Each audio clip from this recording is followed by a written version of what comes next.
அன்பு நேயர்களே வணக்கம். நான் இப்பொழுது உங்களிடத்தில் நேரடியாகவே பேச வந்துள்ளேன்.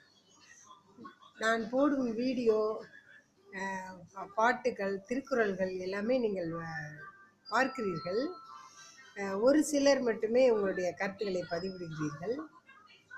மேலும் அதை சப்ஸ்கிரைப் பண்ணுறவங்களும் கொஞ்சம் பேர் தான் பண்ணுறீங்க. கொஞ்சம் சப்ஸ்கிரைப் பண்ணுங்கள். நான் பாடுகிற பாடல்கள், அந்த நான் கூறுகின்ற கருத்துக்கள் நன்றாக இருக்கிறதா என்று உங்களுடைய கருத்துக்களை பதிவிடுங்கள். நல்ல பாடல்கள் பாடுகின்றேனா, இல்லை இது போன்ற பாடல்களை நான் பாடக்கூடாதா என்று நீங்கள் கருத்துக்களை பதிவிடுங்கள். தங்களுடைய கருத்துக்களை சரியா? தினமும் பாருங்கள் நான் போடுகின்ற வீடியோவை. நன்றி, வணக்கம்.